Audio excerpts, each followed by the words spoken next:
आज दोस्तों मैं आपको इलेक्ट्रिसिटी के बारे में बताऊंगा। वैसे तो आपको पता ही होगा कि इलेक्ट्रिसिटी क्या होती है।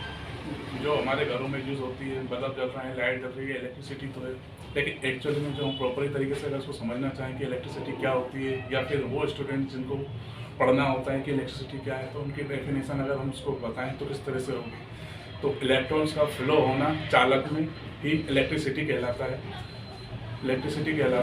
इसको हम इस तरह से भी बोल सकते हैं। अगर इसको हम डीपली समझें कि इलेक्ट्रिसिटी कैसे बनती है और कैसा क्या है, तो हम समझते हैं कि कोई भी पदार्थ जो होता है, दुनिया का कोई भी पदार्थ छोटे से छोटा क्यों ना, तो वो अणु से मिलकर बना होता है। जब वो जो पदार्थ अणु से मिलकर बना होता है, और अणु जो होता है वो परमाणु से मिलकर बने होते हैं, और परमाणु जो होते हैं हमारे इलेक्ट्रॉन, प्रोटॉन और न्यूट्रॉन को ही हम परमाणु बोलते हैं।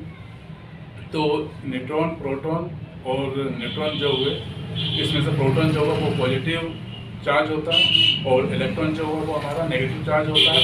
और जबकि हमारा न्यूट्रॉन जो होगा वो हमारा, उसमें कोई चार्ज नहीं होता है। और जो परमाणु ऑर्बिट होता है उसमें हमारे प्रोटॉन और न्यूट्रॉन जो होते हैं वो हमारे केंद्र में होते हैं, और इलेक्ट्रॉन जो हुआ वो उसके चारों ओर चक्कर लगा रहे होते हैं। और इनमें से कुछ इलेक्ट्रॉन जो होते हैं वो फ्री होते हैं, जो एक जगह से दूसरी जगह जा सकते हैं या ट्रांसफ़र हो सकते हैं।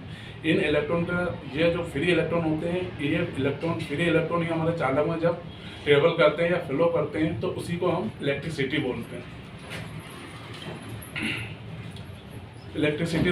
और इलेक्ट्रिसिटी हमारी, ये तो हम समझ गए कि इलेक्ट्रिसिटी क्या होती है। अब इलेक्ट्रिसिटी में भी क्या होते हैं, दो टाइप्स की होती हैं एक्चुअली। एक होती है स्टैटिक एनर्जी और एक होती है डायनेमिक एनर्जी।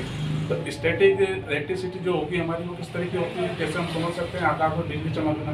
उस एक तो ये हम इस तरह से समझ सकते हैं, ये भी हमारी एक स्टैटिक एनर्जी होती है। और घरों में हम देख सकते हैं कि चेयर होती है जो प्लास्टिक की, उसको पीछे से हम मारते हैं तो उसमें से हमारी स्टैटिक एनर्जी निकलती है। तो ये हमारी स्टैटिक एनर्जी होगी। और स्टैटिक एनर्जी जो होती है हमारे किसी काम में नहीं आती है एक्चुअली, लेकिन इसके कई घातक परिणाम हो सकते हैं। इससे बचने के लिए ही क्या होता है, कई जगह हमारी जो फैक्ट्री होती है, इंडस्ट्री एरिया होता है, उसके इक्विपमेंट होते हैं, उसमें अर्थिंग जरूर का इस्तेमाल किया जाता है। इसे स्टैटिक एनर्जी के कारण ही किया जाता है।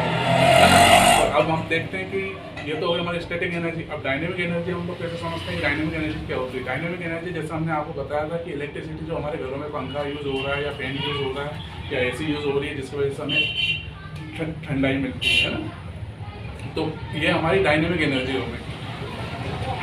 तो और डायनेमिक एनर्जी जो होती है हमारी, वो कहाँ से आती है। डायनेमिक एनर्जी हमारी पावर प्लांट से आती है। वो पावर प्लांट हमारे विंड पावर प्लांट हो सकते हैं, हाइड्रोलिक पावर प्लांट हो सकते हैं। इस तरह से और भी प्लांट होते हैं जहाँ से हमारी डायनेमिक एनर्जी को जनरेट किया जाता है।